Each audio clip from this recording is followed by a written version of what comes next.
Lian Sildo, mega love shoutout sa iyo guys. Ayan, nandito ako sa aking pinsan na poultry farm. Itong poultry niya guys is nasa 4,000 heads, no?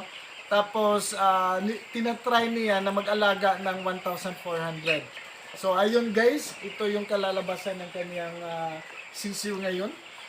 Nasa 350 grams. So at least ano guys, napaka above siya sa standard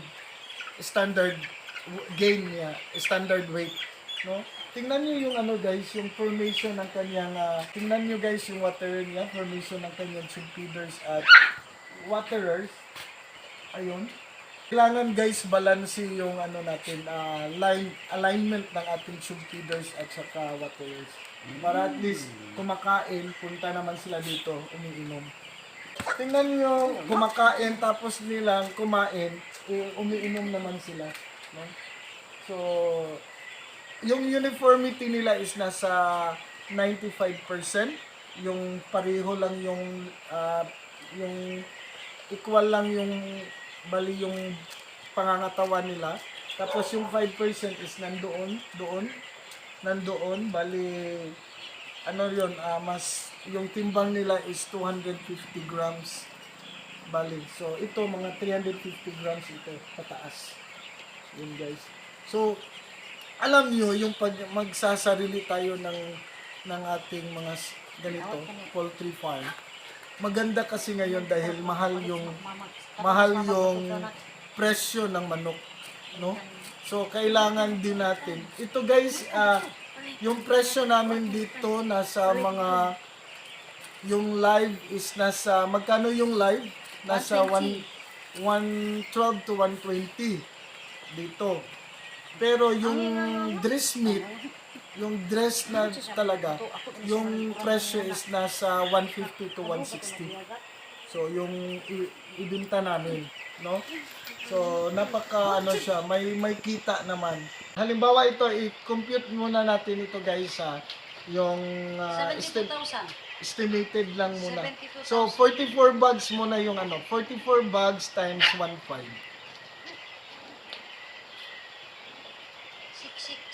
66,000. So yung sisiw is nasa yung magkano yung ano mo dito? 67,000. So ilan lahat? Yung sisiw guys 67,000 yung nabayaran niya. 138,000. Yung medicine, hindi naman tayo nagbabaksin dito dahil vaccinated na siya, booster. So bali guys, magkano lahat? Ilan lahat? 133,000. 133,000 yung feeds at saka yung sisiw. 133. At saka yung medicine, so halimbawa nasa 5,000, so 138. So yung expectation natin dito is 1.5 kilos. Yung average kilo natin sa lahat ng ma-harvest natin. So, i-compute din dyan guys. 1.5 kilos times, halimbawa, sa 1.4 may harvest recovery tayong 1,350. 1,350 times 2,055.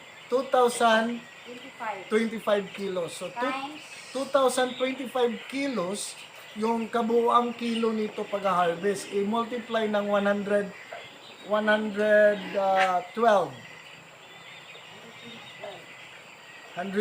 per kilo. 226. So, 226 guys, yung gross income mo.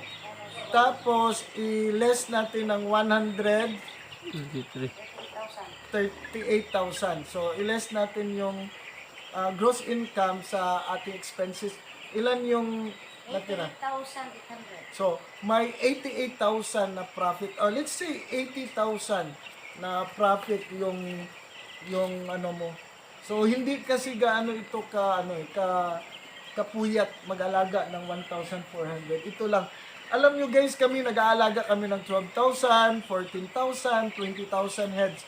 Pero kung ito lang yung alagaan namin, So okay yan talaga guys.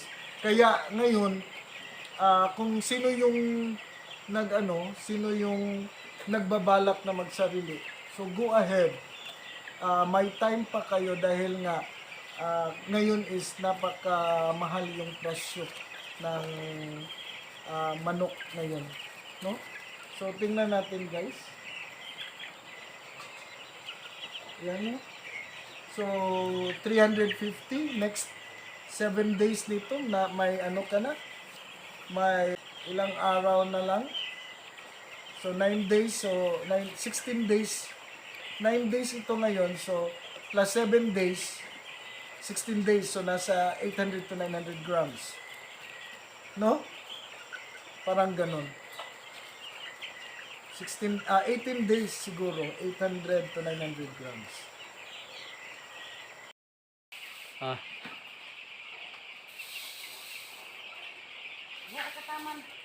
Bali, ito lang guys yung pinaano niya, nilagyan ng sisyo, mga 1,440 na sisyo yung nilagay niya. Bali, nagsasarili siya guys.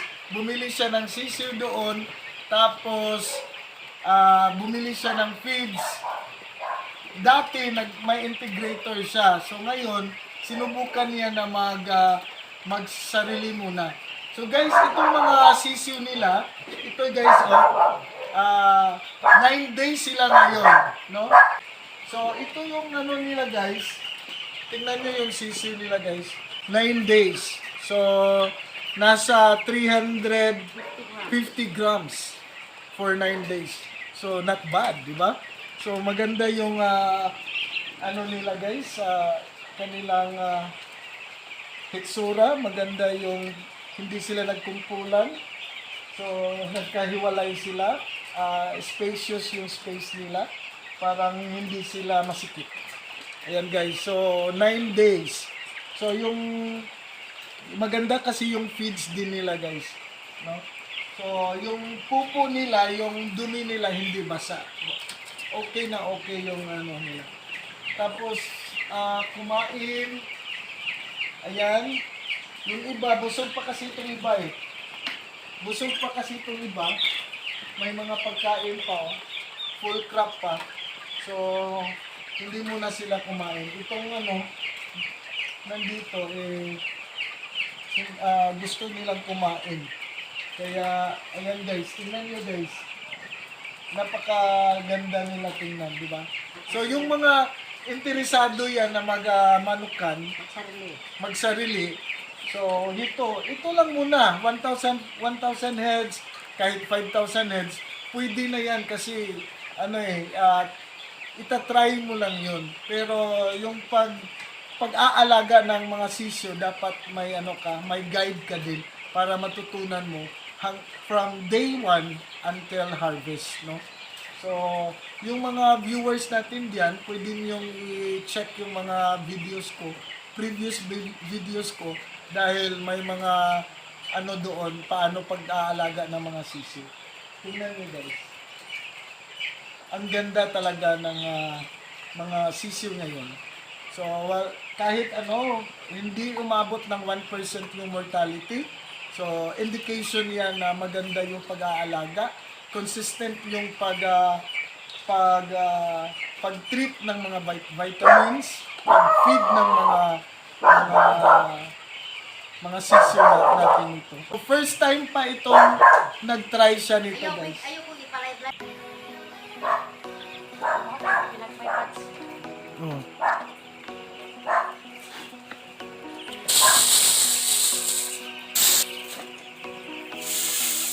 Kumot. Naaman sila. birthday kina ko gapon mas. Wa man mo great, kita na siguro glae.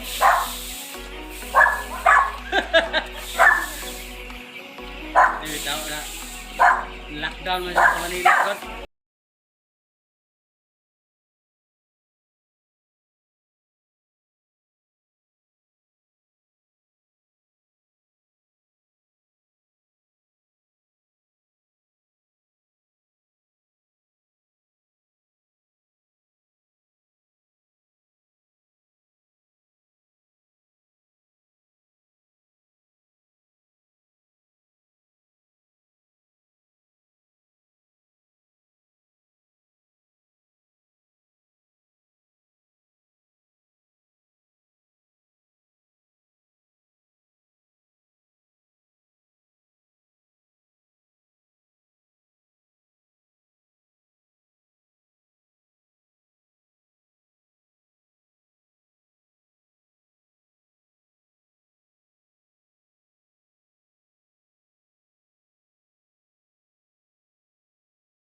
So thank you so much guys. Sana may natutunan kayo sa aking vlog na ito. So please don't forget to subscribe, hit the notification bell para at least ma-update kayo sa aking susunod na mga videos. Salamat sa mga viewers at saka mga supporters. Andyan lang kayo, andyan palagi kayo na nag-support sa aking channel. Thank you so much. Thank you, and bye-bye. God bless all. Bye-bye.